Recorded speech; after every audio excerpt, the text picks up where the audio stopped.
Assalamualaikum warahmatullahi wabarakatuh. Selamat datang di Jumat Berkah, Perum Taman Permata Indah.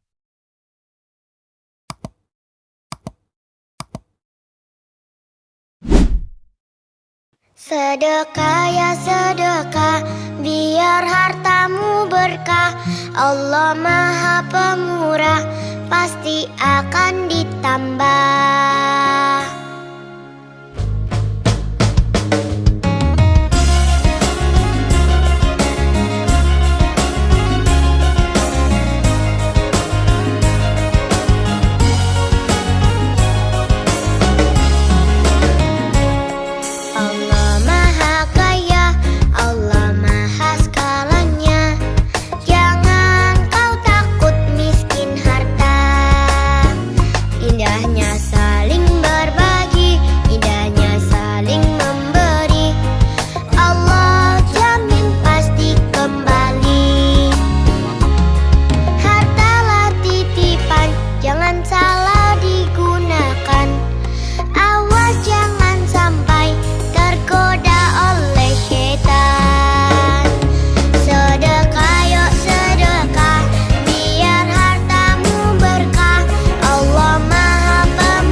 Sohibul Hajat, Jumat Berkah, 8 Mei tahun 2026.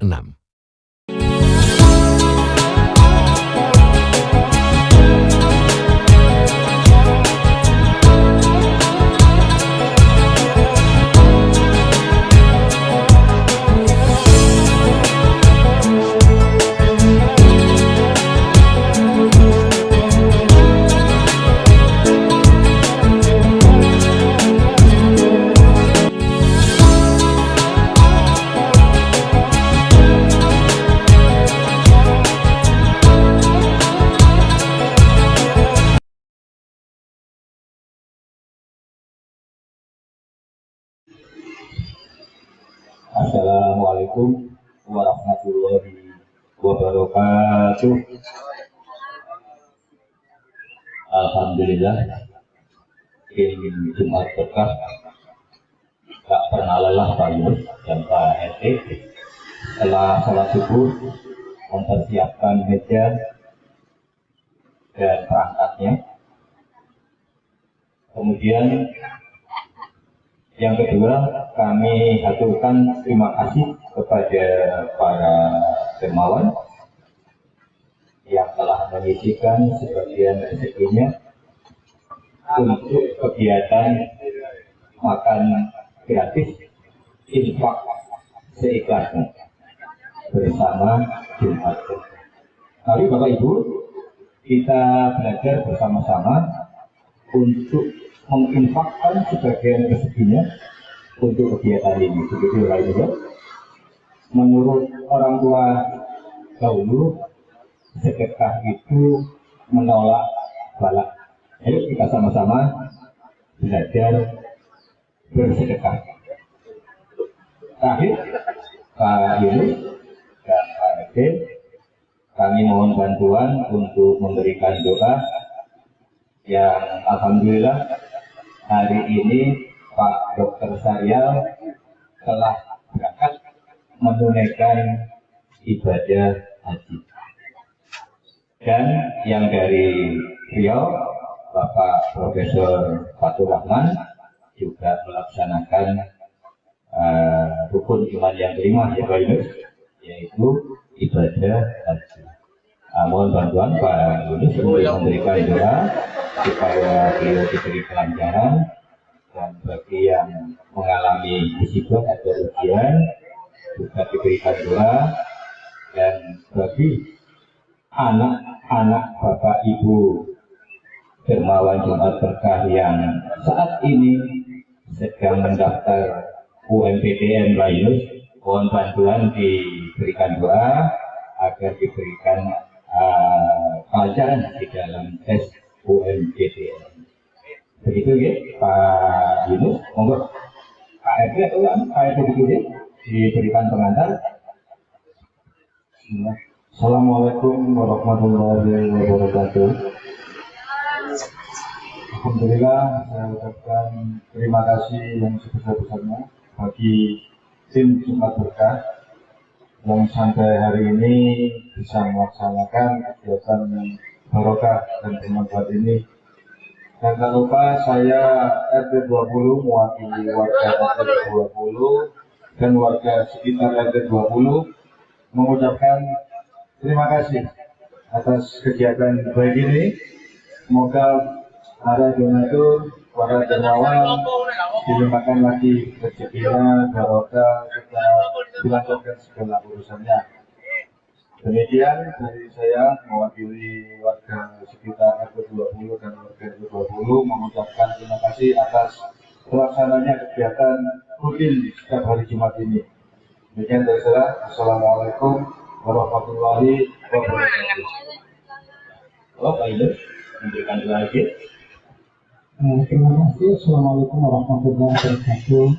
Alhamdulillah Jumat Berkah akan tetap lalu bersama kita dan memang memberikan berkah ya Pak Prof.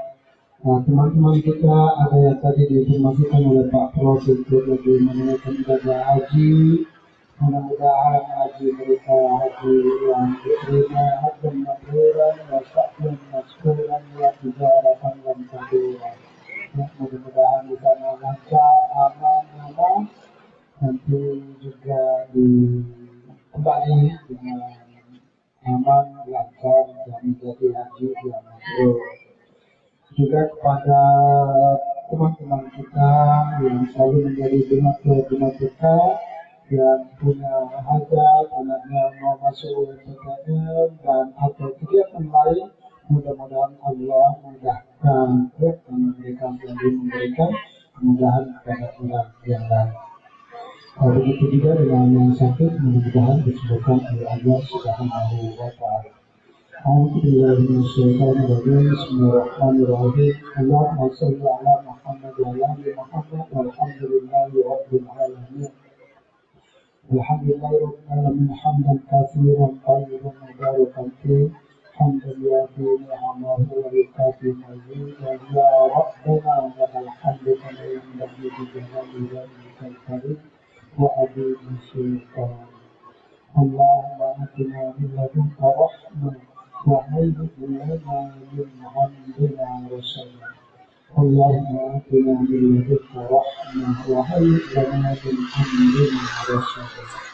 Ya Allah, berikanlah kami rahmat dari sisi-Mu dan semua urusan kami ya Allah.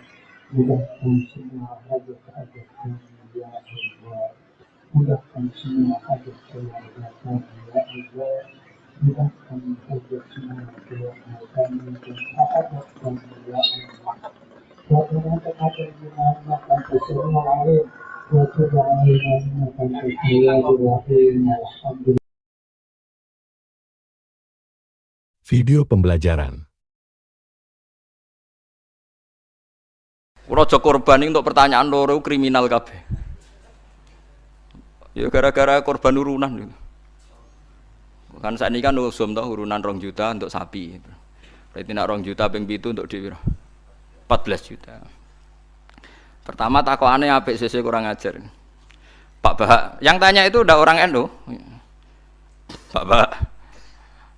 Katanya kalau sapi satu itu ditumpahi wong piro? 7. Nah, itu kalau misalnya sapi limusin. Sapi limusin itu kan harganya 70 juta. Itu kalau urunan orang pitu kan berat. Misalnya urunan wong 20, seanggap aja kuat lah. Sapi limusin ditumpahi wong 20. Sauni-unimu kata saya. Terus dia mari tanya saya gara-gara saya guyon nih. Kalau orang nasional itu kan biasa, misalnya Ruhin istrinya kerja ngajar di SD Wonokromo. Ruhin ngajar di SD Kota Gede. Kan kalau orang nasional kan biasa. Yang tanya saya itu orang nasional. Ya ada NU, ada Muhammadiyah orang nasional, tapi senang Islam itu. Ya Islam lah, pokoknya senang Islam. Terus artinya nanti kan istrinya Ruhin kan korban di SD Wonokromo sama pak cowok yang guru situ. Ruhin korban di Kota Gede sama guru-guru putri yang di Kota Gede. Nah, berarti kan bojom digodol wong. Makanya pertanyaan, kalau korban bareng itu resikonya itu kan kadang nggo bojone wong. Mergo sing bagian sing ngurun itu kan enggak mahram. Ayo sing do urunan siap. Bojone do digawa wong. Lah kula nggih nate takleti. Tenggen kula sakniki ya ana kurban urunan sapi. Nek kula seneng wedhus. Karena kula rada egois dadi pen dhewean ae rada egois. Gus gak melok korban urunan sapi mah. Lah piye nopo mari tentenan ayo. Lah misale swargaku iku Januari. Swargamu cara apa Desember. Sapine ngenteni kuwi kesuwen. Mo lah nak wedhus aku misalnya swargaku Januari wis terbang wis. Lah nak wong pitu swargane tanggale beda-beda piye? Mosok swargaku bareng Ruhin. Ya kan ra mungkin kan cara teori kan. Misalnya mulai aku mau korban bareng Ruhin. Lah nak nganti di ana pengumuman malaikat Bahak masuk surga ditunda karena temannya masih di neraka. Repot. Lah ngamal lu ora usah mikir ngono. Maksudnya ngamal ya ikhlas ae. Sing kok pangeran ngature piye terserah. Lah nek mbok turuti bungo bareng bojone wong. Lah masih padha lanange ana potensi enten-tenan karena kelas surganya masuknya beda-beda. Mosok swargane wong saleh mbek setengah saleh bareng. Mosok terus sing saleh ngenteni 100 tahun mergo sing korban kancane jek neraka. Paham nggih? Wes ora usah mikir ngono aku tak omongi.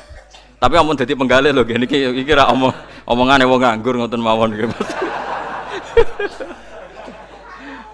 Cuma nak cara syariat ancen apik wedhus. Timbang sapi sitok nggo wong 7, apik wedhus sitok nggo wong napa sitok. Karena nanti bisa egois tadi. Kalau bisa dipanggil Januari ya terbang saja, ngapain ngenteni sing jatah masuk swarga napa? Desember. Iya nak Desember setahun, nak kacek 100 tahun piye. Tapi ora usah pikir, ora usah dijero-jero, pokoke ngamal yo ngamal wae wis. Lha kula ora tak senengi wong ngamal kok diperhitungno, wis ora usah ngono nak ngamal yo. Ngamal ae sembah kok pangeran carane piye. Kula wis balik diparani tiyang Jog. Nggih tak takok ning dalan. Sesuk mikir, lha nak ngamal sing ikhlas, engko pangeran gampang. Misale swargamu dhisik sing sitok jek ning neraka, wis sampe pangeran digekno kendaraan khusus wis liwat sing kok digenteni pangeran kan sugih. Kan gampang. Kok repot. Misalnya kok nak ngampak sapi kesuwen swargane sing wong alim hafal Quran ikhlas ya nganggo kilat wis. Engko sapine pek-pek hen wis tak berangkat sik ngono kan. Senengane kok repot. Wong swargane saleh-saleh iku numpak napa? Kilat. Suwen sapi ra tok-tok. Ora ngamal kok dipiritungno ngono. Sing jelas iku sok mben kejadian iku udah bojone digondol wong wis jelas iku nek diterus-terus. Mergo korbane kok ora bareng. Rata-rata ibu-ibu bareng bapak gak? Ora mesti. Ana sing tepakan ana mbah tuwa ape mati korban, gak nggawa mbah tuwa. Repot nak wis ngamal wis ikhlas ae. Mulane jare Imam Malik ning gone kitab Mizan Kubra. Sebagian nyaratno 7 iku kudu ahlu baitin sing sak ahlul bait. Mergo tujuane tadi ben gak gondol bojone. Wah. Tapi jari Imam Malik ora ahlul bait ora apa-apa sing kok ben diatur pengiran asline Imam Malik yo bingung juga deh. Ngomong ora mikir ngono to. Lah misale kayak kiai ning pondok terkenal khusyuk alim, ana wong wedok wayu korban. Terus sampe ning akhirat lho Pak Yai go bojone perkara korbane bareng. Ora repot. Ning dunyane ora tau go bojone wong malah ning akhirat. Kasus cara kula kasus. Saiki wong do engkek mau korban. Kula teng narukan nggih sering dibantai tiyang. Gus sakniki niku mboten tren kobang wedhus, perkarane do wedi darah tinggi. Memang sekarang Jokono bakasan mau kolesterol, darah tinggi macam-macam wong engkek. Di darah tinggi korban pitik. Kan ra ono hadis Gus nak pitik, nak sapi kan ono hadis. Padha wedi kolesterol ra ono hadis. Aneh-aneh wae. Wedi kolesterol ora ono. Wong melarat itu ora ngarah kena kolesterol, ora kena darah tinggi. Wong mangane wedhus tahun pisan kok kena darah tinggi ya. Gara-gara mritungno darah tinggi sing sugih lae cek kepengin entuk. Lah sing sugih iki duwe selera wis sering nyate. Sing sugih do legowo ora usah njaluk agak darah tinggi. Jan do setengah medhit ta ngono. Iso wong melarat darah tinggi wong mangane daging setahun pisan. Gara-gara darah tinggi kan sing sugih lah melok mangan. Jajal sing sugih ra gelem kabeh kan aman to. Ibnu Abbas serane korban malah mbek pitik. Ya pitik jago. Ngertakok iki. Ibnu Abbas jenengan ngalimu korban mbek napa? Pitik. Aku ora korban. Pokoke nak tanggal 10 iku kesunatan ono sing disembelih. Mulane kula tiru nih, zaman kula dereng sugih niku. Ya saiki lah ya urung sugih. Tapi kula niku mulai wonten Idul Adha mesti nyembelih riyen wedhus wedok kuru pisan. Suwe rodok sugih wedhus wedok lemu. Saiki mulai wedhus lanang poel. Tapi riyen bertahun-tahun ngertakok iki tiyang. Gus korban wedhus wedok, gak korban mayuran. Jare sapa korban? Korban syaratnya macam-macam lho, kudu poel, terus jare untune macam-macam lah pokoke ngono. Lah sanatun mbah ngono lah entek. Sebenarnya itu salah nggih. Ini saya fatwakan di sini. Sing jenenge udhiyah iku kudu wedhus gibas, umure setahun. Nak sapi 2 tahun. Ana sing darani utawa ditandai tanggal gigine itu benar itu udhiyah. Tapi sebetulnya kalau tanggal 10 itu kesunatan nyembelih apa saja asal halal, asal gak tikus. Sehingga Ibnu Abbas itu tiap tanggal 11 nyembelih pitik, nggih pitik tenan. Dik iku pitik. Supaya menghilangkan toma. Mergo iku yaumu aklin wa syurbin, hari makan-makan. Lah wong Jawa salah kaprah. Berhubung ra kelar wedhus gak nyembelih blas, akhirnya toma. Nek ra kebagian ngungkit panitia. Iku keliru. Utawa tuku daging, minimal keluarga itu ndak toma. Nggih, minimal keluarga itu ndak apa? Ndak toma. Iku duro, malane cara fikih iku mala yudraku kulluh la yudraku kulluh. To al-maisur la yasqutu bil ma'sur. Nek ra iso ideal aja blas. Blas iku larangane Islam. Dadi nek ra iso korban wedhus mergo melarat itu tuku daging 1 kilo. Nek ra iso ya pitik, nek ra iso lele, sementing gak tikus. Wis pokoke ngono. Dadi mala yudraku kulluh la yudraku kullu. Nek ra iso ideal aja blas. Lha iku teng narukan kula warai tenan. Kula tunjukno ning masyarakat. Akhirnya mulai guru-guru do anut nyembelih cempe cilik-cilik angger bodo. Jare anut Gus Bas, penting aja muni korban, takoki wong yo muni mayoran. Ya sudah begitu. Dulu Ibnu Abbas begitu, ulama-ulama dulu gitu. Saiki ora.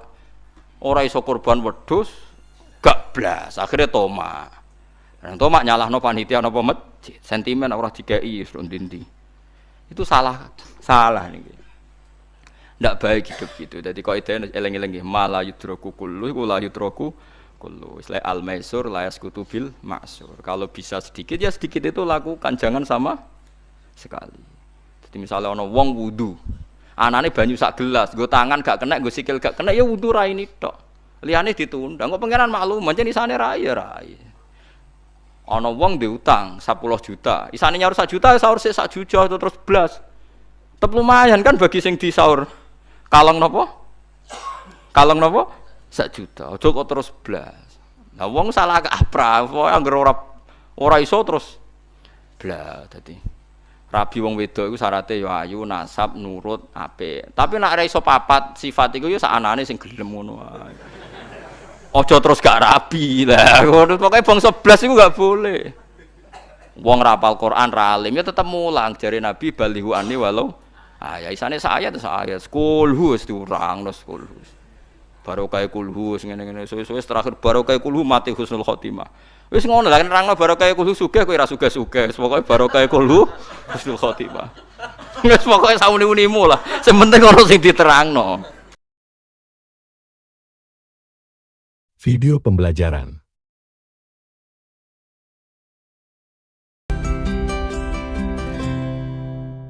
Kembali kita bicara paradoks dan versus, Mas Wais. Ini banyak ya, menarik.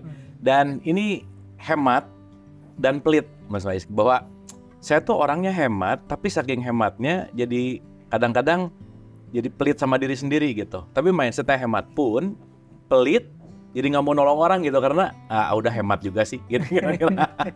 Nah ini tipis-tipis gitu, Mas Wais. Nah gimana nih antara hemat dan pelit?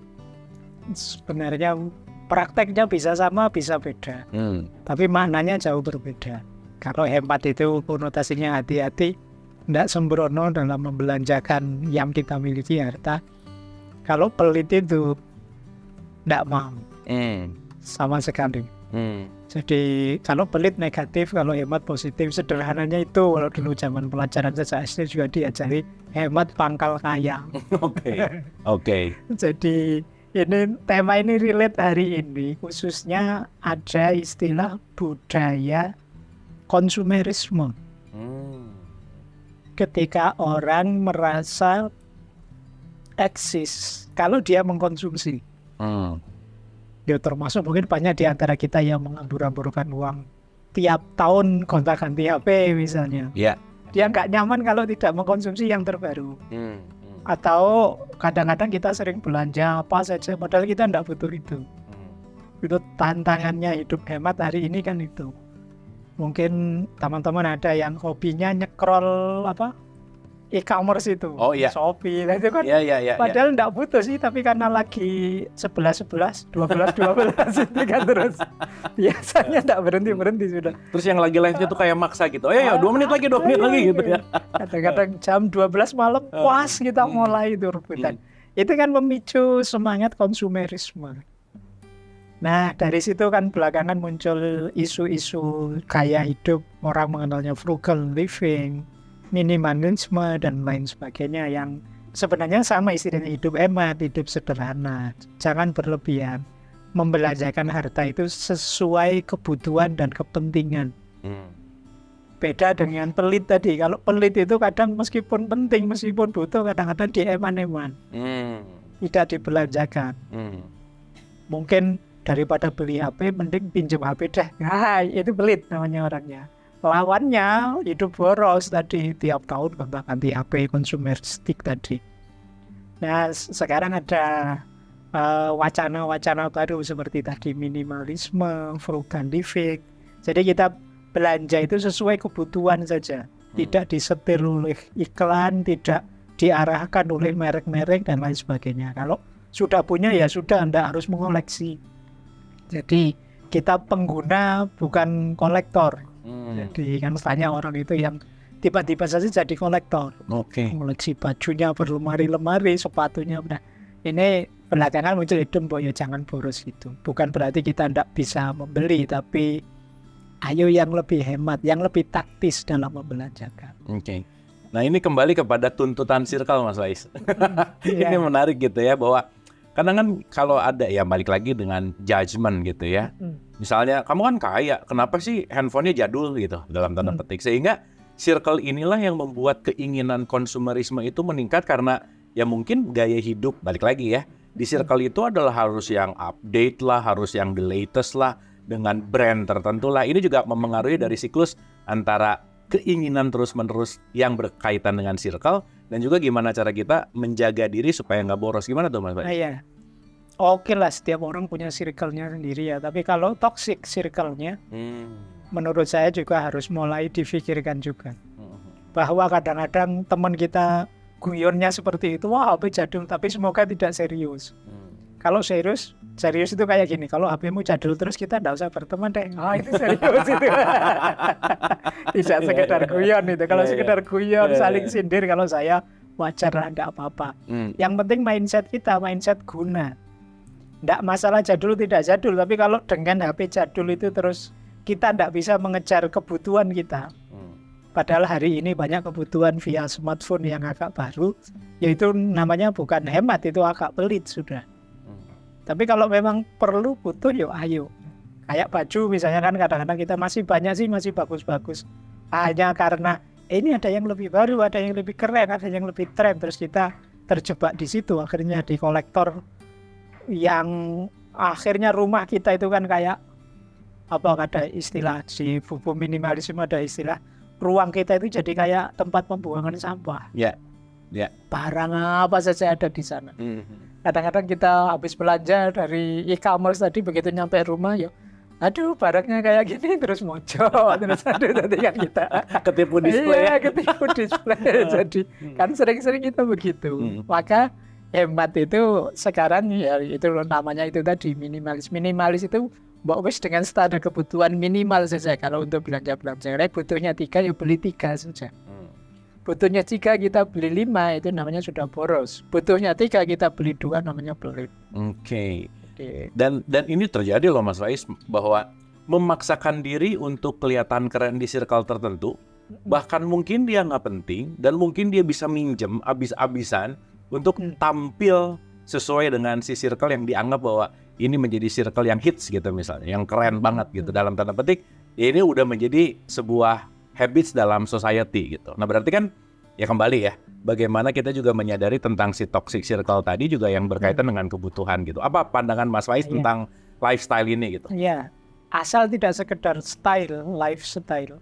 Kalau itu memang kebutuhan misalnya, yuk kerja saya di circle ini. Kalau enggak didukung oleh circle ini, nanti saya enggak bisa lanjut. Misalnya artis misalnya, mungkin dia butuh itu. Tapi kadang-kadang kita sebenarnya enggak ada butuh itu sih. Kita memasakkan diri hanya karena tren, hanya karena mungkin di paradoks sebelumnya, karena ingin narsis saja, ingin dicitrakan orang kaya, ingin yang sekarang banyak ada istilah doxing gitu kan. Doxing. Hanya untuk pamer, hanya untuk menunjukkan betapa kayanya aku, betapa hebatnya aku. Itu yang tadi lawannya hemat tadi jadinya boros. Nggak penting. Atau dorongan narsis tadi, kadang ya barangnya pinjaman semua sih. Tapi kan dari situ kan bisa dipamerkan, bisa itu ya berarti ya penyakitnya namanya narsis. Ya semoga kita nggak di situ lah. Di titik-titik yang kita jelaskan itu tadi ya tentu saja orang nggak bahagia. Karena dia dikejar-kejar citra, dikejar-kejar komentarnya orang, pendapatnya orang, itu penyakitnya lagi-lagi balik ke sana.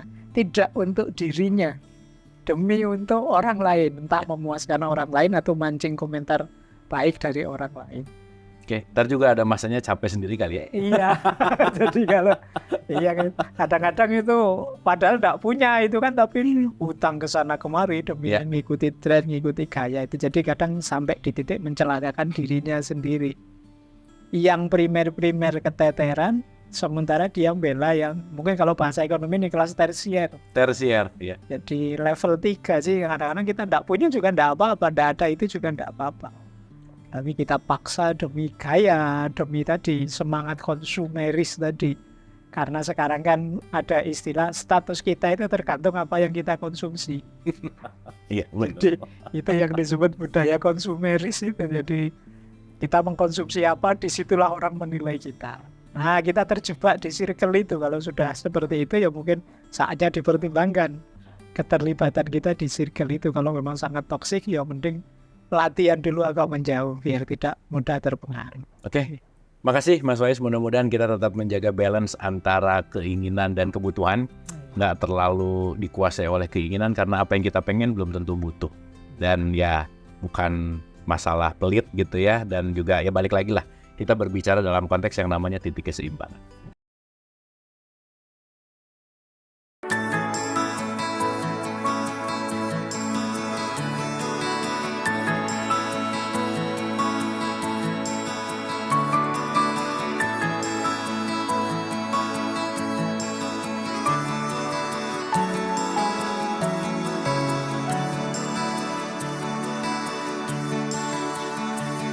Alangkah indah orang bersedekah, dekat dengan Allah, dekat dengan surga. Takkan berkurang harta yang sedekah, akan bertambah, akan bertambah. Allah Maha Kaya yang Maha Pemurah, yang akan mengganti dan membalasnya. Allah Maha Kuasa yang Maha Perkasa, semoga akan membalas surga. Oh indahnya saling berbagi, saling memberi karena Allah. Oh indahnya saling menjaga, saling mengasihi karena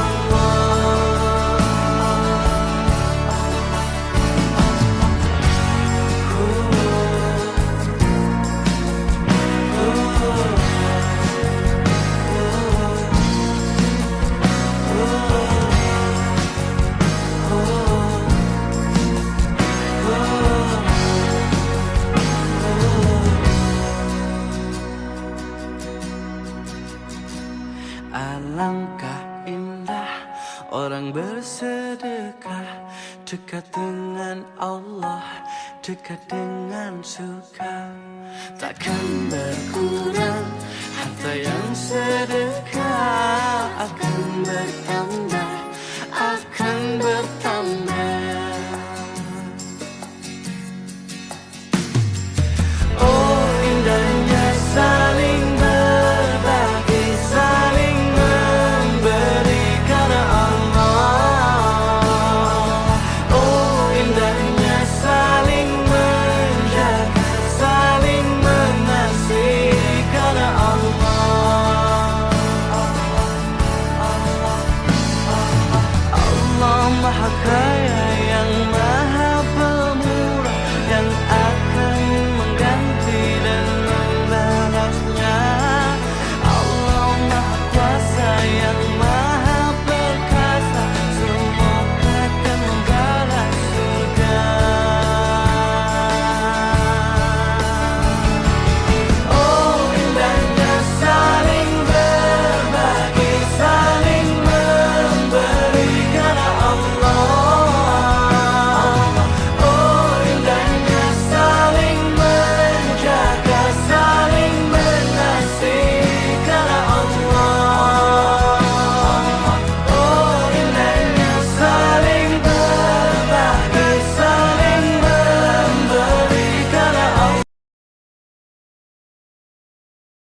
Kata Imam Syafi'i, ketika hatimu terlalu berharap kepada seseorang, maka Allah timpakan ke atas kamu pedihnya sebuah pengharapan, supaya engkau mengetahui bahwa Allah sangat mencemburui hati yang berharap selain Dia. Kita mungkin tirakat dengan cara sodakoh ini, sodakoh itu, memberi ini, memberi itu. Tapi jangan lupa, ketika kita melepas banyak hal, kita juga mengalami banyak kelegaan. Melepaskan itu kan melegakan. Selama ini kita punya banyak beban, tapi begitu kita lepaskan kan kita lega. Anak-anak muda menerjemahkannya kebebasan. Jadi kalian kadang-kadang berjuang demi kebebasan, tapi pelit. Pelit itu berarti kalian diikat oleh banyak hal, tidak mau berbagi. Ya kalau begitu kalian sebenarnya tidak merdeka. Kalian tergantung pada banyak hal duniawi yang kamu miliki. Akhirnya kamu pelit. Ya Pak, cirinya orang bebas, orang merdeka itu tidak pelit. Dia tidak terikat dengan hal-hal duniawinya.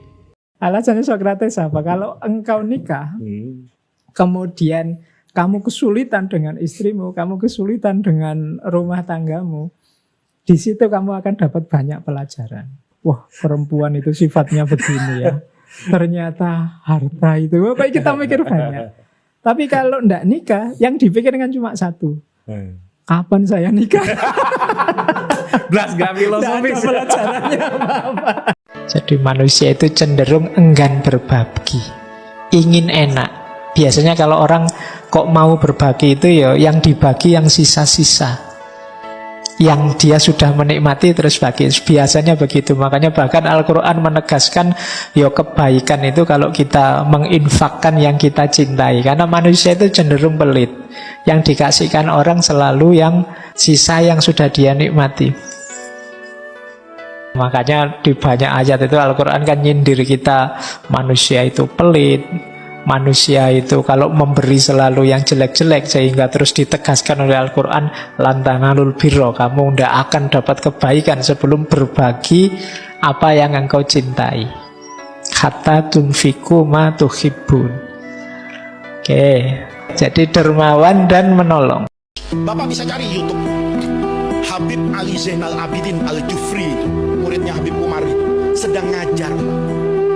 Itu Profesor Said Ramadan Buti yang dihormati di dunia internasional, bukan cuma di negerinya yang mati syahid di bom di masjid itu datang duduk Pak di bawah. Habib Ali itu bangun karena ini gurunya. Nggak bisa guru, saya berhenti ngajar, guru yang ngajar. Enggak, saya datang ke sini tuh niat ngaji sama Habib Ali Zainal Abidin.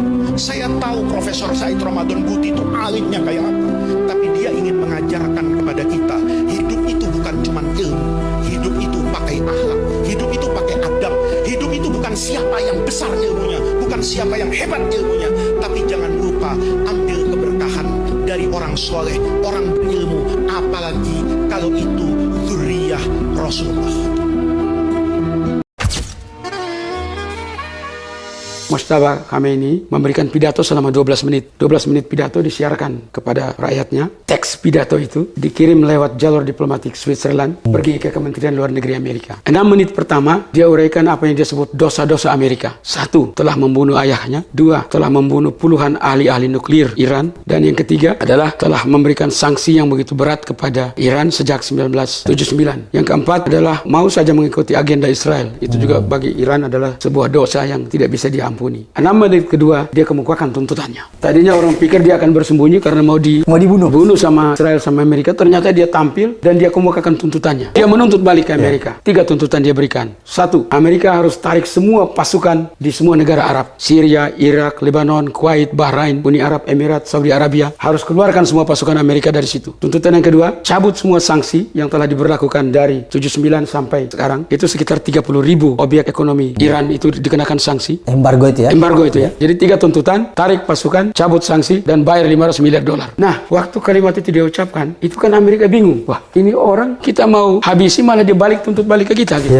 Akhirnya apa yang terjadi? Sekitar tengah malam itu, Presiden Trump mengumpulkan para petingginya di Gedung Putih, di Situation Room. Mereka berkumpul dan harus diapakan ini ultimatum ini. Mereka bahas itu berjam-jam. Menlo Rubio katakan, lanjutkan perjuangan. Hajar mereka sampai bertukuk lutut, bila perlu sampai dia tewas. Menteri Pertahanan berhitung ulang. Menteri Pertahanan bilang, ongkosnya akan mahal. Dan kalau kita tidak berhasil, maka pamor kita akan rontok di hadapan sekutu-sekutu di Eropa dan sekutu-sekutu di Asia. Tidak akan orang percaya kita kalau kita tidak bisa kalahkan mereka. Bisa berpaling ya? Bisa berpaling. Bisa mengubah peta itu. Nah, tapi ternyata sidang itu berakhir dengan kesimpulan, tidak mengambil kesimpulan. Diendapkan dulu sambil mencari bagaimana caranya supaya ada exit strategi, supaya tetap gagah dan tidak terkesan seperti kalah atau menyerah kepada Iran. Itu situasinya. 5 jam setelah mereka rapat, Washington Post bocorkan rahasia analisis pertahanan tentang perang ini yang dilakukan oleh Pentagon. Nah, apa isinya? Untuk bisa mengganti rejim, syaratnya harus menerjunkan pasukan angkatan darat dan harus berperang paling sedikit 18 bulan dan akan menelan biaya $3 triliun dan berpotensi akan menewaskan 15.000 tentara Amerika karena tidak tahu medan. Risikonya terlalu besar. Nah, apalagi kalau Amerika itu turun. Tadi tuntutan yang ketiga daripada Mujtaba Khamenei itu adalah kalau Amerika melawan, dia bilang bahwa akan mengaktifkan perjanjian kemitraan strategis dengan Rusia dan Cina, termasuk mendirikan pangkalan di dalam Iran. Berikut yang dia balik mengancam, dalam keadaan terjepit, Iran akan menggunakan kekuatan nuklir. Nah, itu yang diperhitungkan Amerika. Berarti selama ini dia sembunyikan, dia udah punya senjata nuklir ini. Tapi dia sembunyikan ini sama kita nih. Padahal Amerika bilang sudah dibom. Amerika bilang sudah dibom habis, ternyata masih ada. Makanya waktu Menlu Iran ditanya sama wartawan, bagaimana kalau Amerika kirim pasukan angkatan darat masuk? Dia bilang kami sedang menunggu kedatangannya. Kenapa ibu menyita HP anak saya? Apa masalahnya? Aturan sekolah melarang, Pak. Tolong simpan HP-nya, ini masih jam pelajaran. Kamu tidak dengar? HP ini ibu simpan. Bu, jangan macam-macam. Sudah, jangan membantah. Saya lapor ayah saya. Ayah saya tentara. Pak, guru saya merampas HP saya. Besok saya ke sekolahmu. Kenapa ibu menyita HP anak saya? Apa masalahnya? Aturan sekolah melarang, Pak. Anak Bapak bermain HP saat pelajaran. Saya hanya menyita agar dia fokus. Bu guru, ibu terlalu baik. Seharusnya HP itu dihancurkan saja di depan anak saya. Di rumah kamu anak saya. Di sekolah kamu murid. Dan murid harus hormat pada gurunya. Jangan minta kaya semata, tapi mintalah, ya Allah mudahkan kami untuk rajin berderma, rajin bersedekah, jadi orang yang paling suka sedekah. Karena orang yang suka sedekah, hati jiwanya udah kaya. Tapi kalau orang yang kaya belum tentu suka sedekah dan berbagi untuk sesama. Jadi minta sama Allah supaya kita jadi orang yang suka sedekah. Barakallahu fiik. Inilah kisah kehancuran negeri Sabah yang kisahnya tertulis dalam Al-Quran.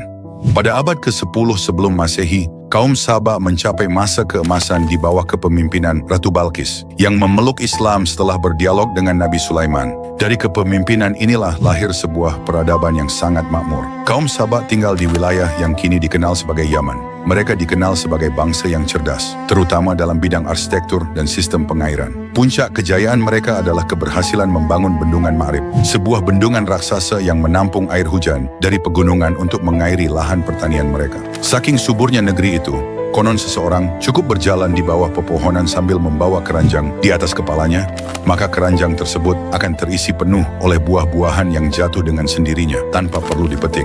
Allah hanya meminta satu hal dari mereka, yaitu bersyukur atas nikmat yang telah diberikan. Namun seiring berjalannya waktu, kaum Sabah mulai bersikap sombong. Mereka merasa bahwa kemakmuran yang mereka miliki adalah hasil usaha sendiri, bukan karunia dari Allah. Mereka mulai bosan dengan kenyamanan yang ada. Bahkan, mereka meminta agar perjalanan dagang mereka yang sebelumnya mudah dan penuh tempat persinggahan dibuat menjadi jauh dan melelahkan sebagai bentuk gengsi atas kekayaan mereka. Maka Allah mengirimkan tikus-tikus besar yang melubangi dan melemahkan fondasi bendungan Ma'rib yang megah itu. Tanpa disadari, bendungan tersebut mulai retak. Ketika hujan deras turun, bendungan itu pun jebol. Air bah yang sangat dahsyat menghancurkan segalanya. Rumah-rumah, ternak, dan kebun-kebun mereka. Setelah banjir surut, negeri Sabah yang dahulu hijau dan subur berubah menjadi gurun yang gersang. Kebun-kebun yang sebelumnya menghasilkan buah manis berganti menjadi pohon-pohon yang berbuah pahit. Kisah ini diabadikan dalam Al-Quran, Surah Sabah, ayat 15 hingga 17 sebagai peringatan bagi seluruh manusia sepanjang zaman. Masya Allah, perjuangan gadis kecil ini ingin mencium Hajar Aswad sangat luar biasa. Tapi Askar menolaknya dan dia kembali kepada barisan jamaah. Dia bercakap dengan ayahnya, akhirnya disuruh mencoba lagi. Coba lagi saja datang ke sana dan dia mendekat lagi dan dia terlihat menunjuk-nunjuk Hajar Aswad itu. Tapi Askar tetap tidak mengizinkan karena ini sudah mau sholat jamaah. Bahkan ada Askar lain yang mengantarnya dan dia berkumpul lagi bersama dengan keluarganya. Tidak mau menyerah sebelum mencium Hajar Aswad, dia kembali lagi berlari mendekati Hajar Aswad.